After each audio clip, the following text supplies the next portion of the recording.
Assalamualaikum warahmatullahi wabarakatuh. Semangat pagi sahabat-sahabat Amades Farm dimanapun berada. Saya doakan semoga pagi ini sahabat-sahabat semua penuh dengan kebahagiaan dan keberlimpahan hidup. Amin amin ya robbal alamin. Baik sahabat semua, pada kesempatan ini saya tidak ada di kebun teman-teman ya. Kalau di kebun ambil topik ini harus bongkar-bongkar akar dan juga cangkul-cangkul, jadi ribet teman-teman ya. Jadi pada kesempatan ini kita lihat aja gambarnya teman-teman ya. Kita ngobrol tentang mengenal akar kurma dan juga fungsinya teman-teman ya. Sebelum ke akar kurma, mari kita lihat dulu anatomi pohon kurma teman-teman ya. Teman-teman juga semuanya sudah mengetahui teman-teman ya, yang di bagian atas ini adalah daun pohon kurma teman-teman ya. Dari pelepah sampai ujung daun ini merupakan daun kurma ya, bisa disebut juga pelepah kurma bisa. Dan kita turun ke bawah, ini ada tangkai buah kurma teman-teman ya. Turun lagi ke bawah, ini ada offshot teman-teman. Jadi offshot biasa disebut atau anakan kurma teman-teman ya. Jadi offshot juga dia bisa naik ke atas teman-teman ya. Dan yang paling tengah ini nih batang pohon kurma teman-teman ya. Dan turun ke bawah lagi, ini ada anakan kurma yang paling bawah teman-teman ya, offshot juga. Dan turun yang paling bawah, nah ini teman-teman, yang pada kesempatan ini kita akan ngobrol-ngobrol mengenal akar kurma teman-teman ya. Jadi supaya kita tahu persisnya untuk pemupukan pada bibit kurma atau pada pohon kurma, kita juga harus mengenal akar kurma ini yang bagian bawah. Mudah-mudahan sharing-sharing ngobrol-ngobrol pada kesempatan begini membawa manfaat untuk kita semua teman-teman ya. Alasan kita mempelajari akar kurma dan fungsinya adalah SMART teman-teman ya, yaitu specific, measurable, achievable, relevant, dan team based. SMART ini memberikan kita ketika perawatan dan juga pemberian pupuk pada pohon kurma ini supaya tepat waktunya, tepat dosisnya terukur ya teman-teman ya, dan lebih spesifik cara pemberian ke akar kurmanya, sehingga apa yang kita ingin kita dapat terukur teman-teman ya, dan juga merupakan relevan lah istilahnya ya, sesuai dengan logis teman-teman ya, sesuai dengan base experience-nya teman-teman. Jadi kita melakukan perawatan, kita melakukan pemberian pupuk sesuai dengan apa yang pohon kurma butuhkan teman-teman ya, tidak asal. Oke teman-teman, sebagai tanaman monokotil, pohon kurma tidak memiliki akar tunjang teman-teman ya. Jadi sistem perakaran pohon kurma adalah fasikulasi dan akarnya berserat teman-teman ya, mirip akar pohon jagung. Teman-teman, dilihat dari morfologinya, akar kurma dibagi menjadi 3 teman-teman ya. Yang pertama adalah akar primer, yang kedua adalah akar sekunder, dan yang ketiga adalah akar tersier. Akar primer dia berbentuk silinder teman-teman ya, memiliki panjang 4-10 meter teman-teman ya, sedangkan diameter akarnya yaitu 9,5 mm ya, kurang lebih antara 7 sampai 12,5 mm teman-teman ya. Bentuk dari akar primer ini vertikal teman-teman ya, jadi biasa menembus ke bawah tanah teman-teman ya. Dia adventif, tidak ada rambut akar teman-teman ya. Jadi ujung akar primer disebut juga auxiliaris dan juga disebut akar utama teman-teman. Yang kedua adalah akar sekunder. Akar sekunder muncul pada akar primer yang berkembang langsung dari biji teman-teman ya. Akar sekunder ini menghasilkan akar lateral yaitu akar tersier. Bentuk dari akar sekunder ini mirip dengan akar primer teman-teman ya, cuma dia diameternya berbeda.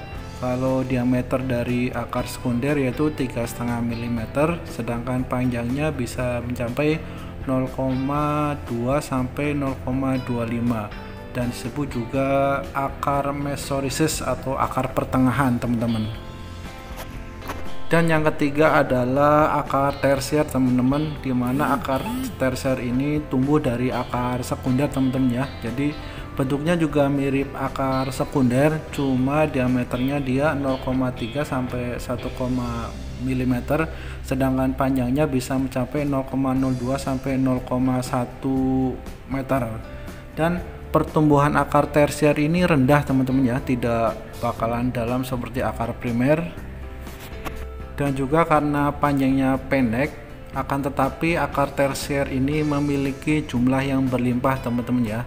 Ini disebut juga akar brachyres atau biasa disebut juga akar penyerapan teman-teman ya, atau akar pernapasan. Baik teman-teman, di sini kita mengetahui bahwa semua akar pohon kurma adalah pneumatik, yakni merupakan organ pernapasan. Akarnya dapat ditemukan sejauh 25 meter dan sedalam 8 meter. Tapi 85%-nya akar ini berada di zona kedalaman 2 meter dan 2 meter pada kedua sisi lateral di dalam tanah. Ini menurut penulis Munir tahun 1973.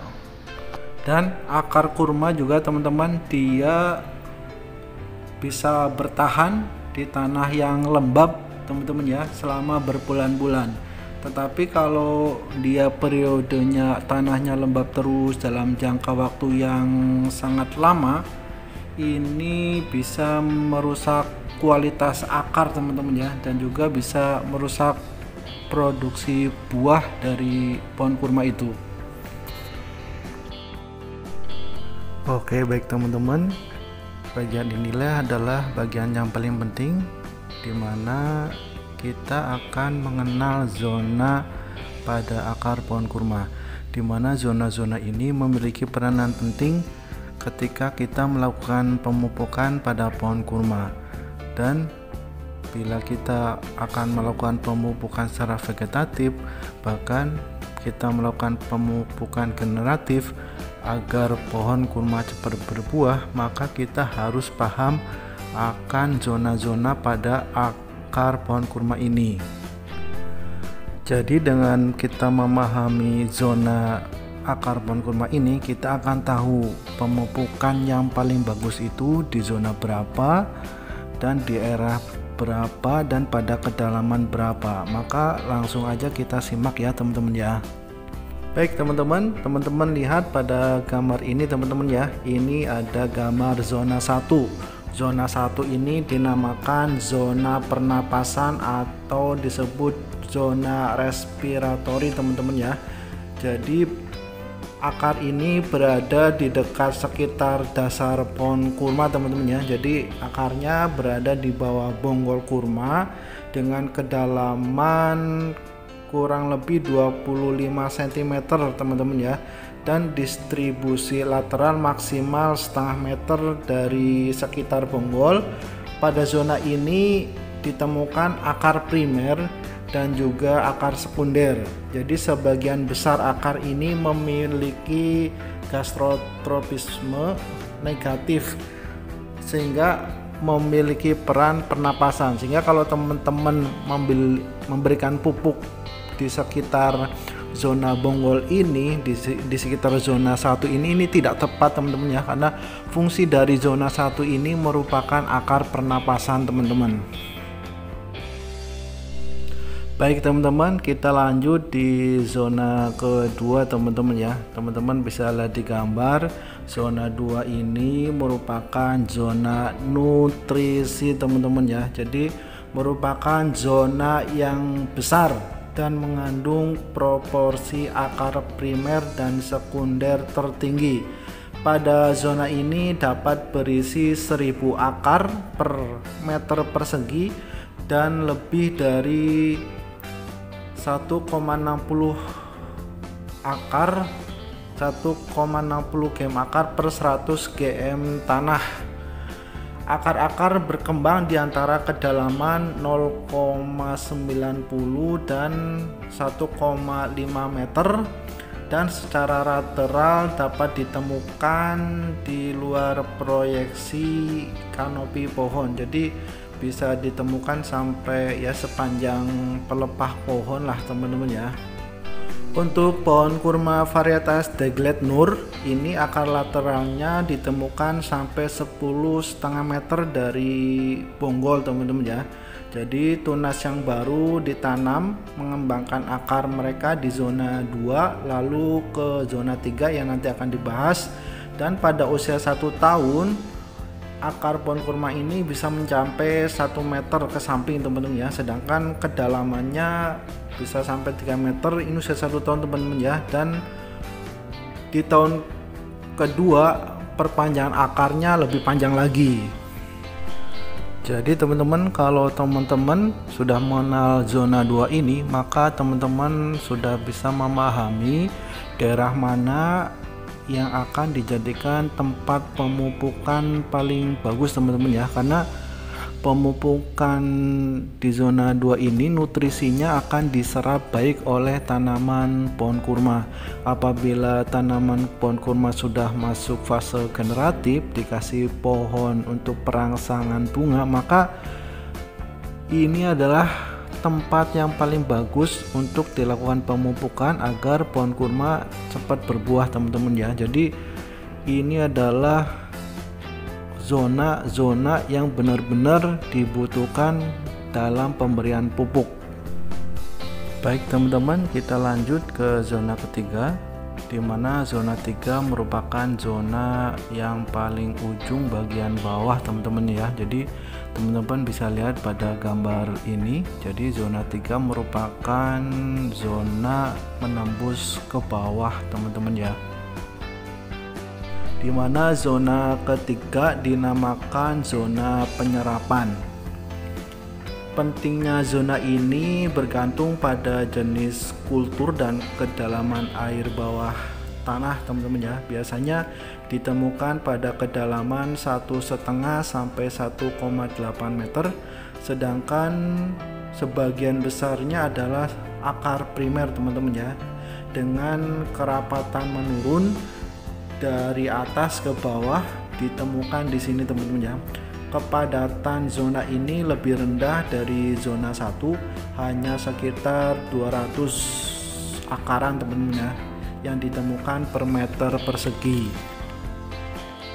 Jadi teman-teman, zona ini adalah zona akar yang paling dalam teman-teman ya. Jadi zona ini yang mengambil air dari akar bawah tanah di dalam pohon kurmanya teman-teman ya. Jadi ini kepanjangannya tergantung sumur bawah tanah di dalam tanah.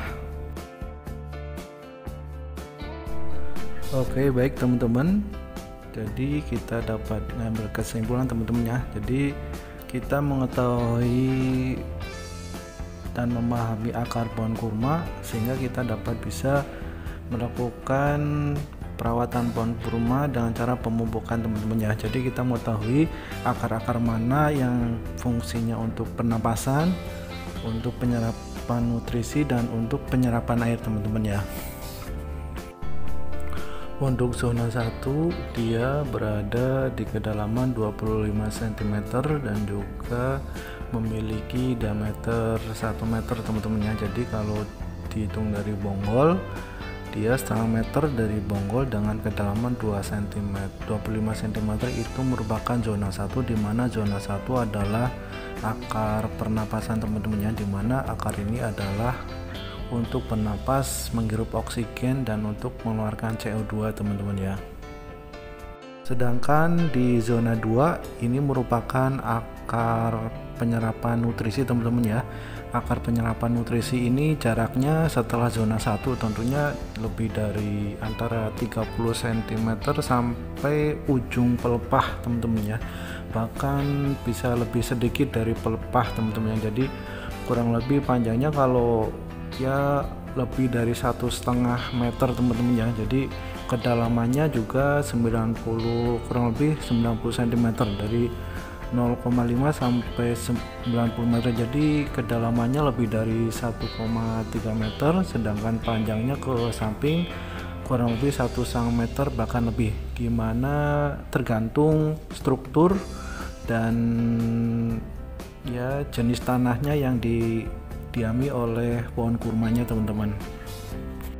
Sedangkan untuk zona 3 dia bagian paling bawah dia berisi akar primer teman-teman ya. Jadi akar-akar besar yang ke bawah dan kedalamannya 2 meter lebih ke bawah teman-teman ya. Jadi fungsi akar zona ketiga ini dia adalah menyerap air teman-teman ya.